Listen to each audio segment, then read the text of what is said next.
이 종교 생활 그리고 이 신앙 생활 여기에 대해서 개념에 관한 정립의 시간을 좀 갖고자 합니다. 먼저 말씀드리고 싶은 것은 현대 기독 신자들의 이 신앙 생활을 우리가 진단해 보자는 겁니다. 신앙 생활을 한다고 교회에다 나오지만 진짜가 있고 가짜가 있습니다. 마음에 예수님 진정 영접도 못하고 자기가 가짜인 것도 모르면서 천당가리라고 믿는 그런 신자들이 의외로 많다는 겁니다. 기독교를 세상에서 일단은 종교 중에 하나로 구분하니까 종교 생활하면 다 뭐 신앙 생활하고 같은 레벨에서 생각하지만 엄밀히 기독교 신앙으로 말하면 진짜 신앙 생활하고 종교 생활은 차이가 있다 하는 것을 우리가 기억해야 되겠습니다. 먼저 첫 번째 생각할 수 있는 것은 우리가 종교 생활이 아닌 신앙 생활을 하려면 잘못된 종교 패러다임을 바꿔야 된다는 거예요. 잘못된 종교관을 버려야 된다는 거예요. 그래야 우리가 제대로 된 신앙 생활을 할 수가 있다 그런 얘기입니다. 종교라고 할 때에는 인간이 신을 찾기 위해서 행동한 것에 역점을 두고 있습니다. 그래서 예를 들어 불교를 비롯한 모든 종교는 인간이 부처상을 만들어야 됩니다. 또 단군교 신자는 단군상을 만들어야 됩니다.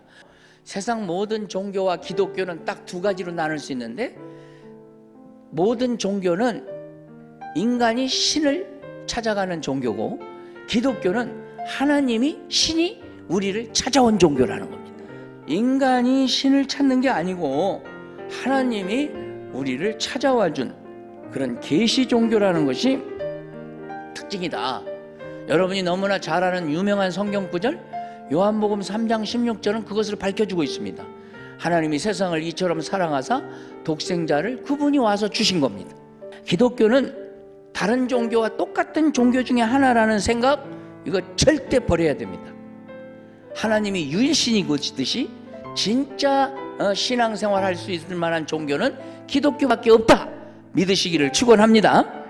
문제는 교회 다니는 사람들 중에도 많은 사람들이 그저 기독교를 여러 종교 중에 똑같은 종교 중에 하나로만 생각하는 범신론적 단일 신교의 관점 이런 것을 가지고 있다 하는 것입니다.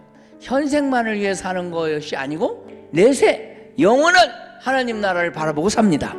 그렇기 때문에 이 현생만 바라보는 이 종교 지도자들과 같이 우리가 신앙생활 겉으로만 하지 않도록 조심해야 되겠습니다.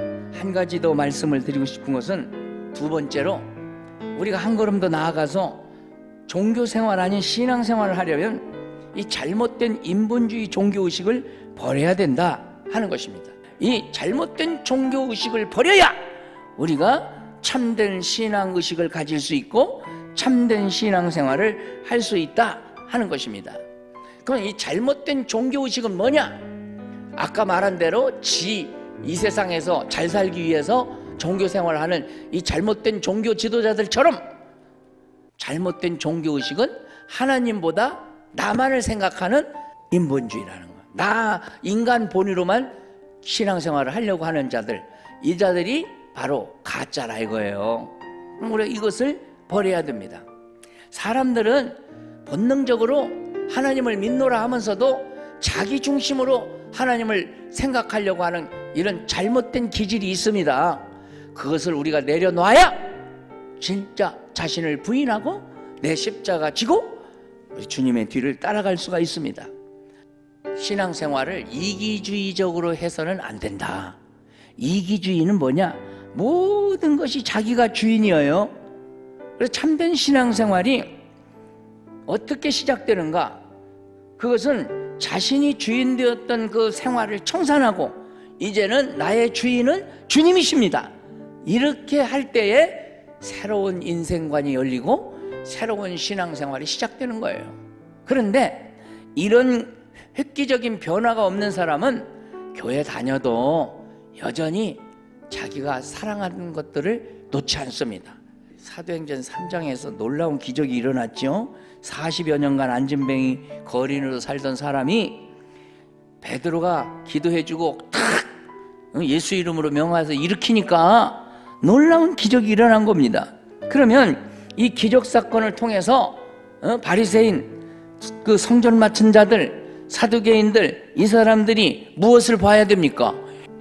이들은 이 일을 위한 축복의 통로가 된 사도들을 오히려 나무라고, 여기 너희들, 이 말은 그 헬라 원문으로는 휴메이스라 그러는데 복수대명사 강조형입니다. 그래서 의역을 하면 너희 같은 자들이, 니까지 것들이, 이런 뜻입니다.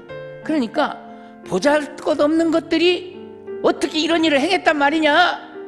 사도 베드로는 나사렛 예수 그리스도 이름으로 이렇게 저 사람이 건강하게 됐다 고백합니다. 우리가 한 일이 아니다. 그러나 우리같이 부족한 것을 통하여 우리 주님이 역사하셨다. 그 이름으로 능력이 나타났다.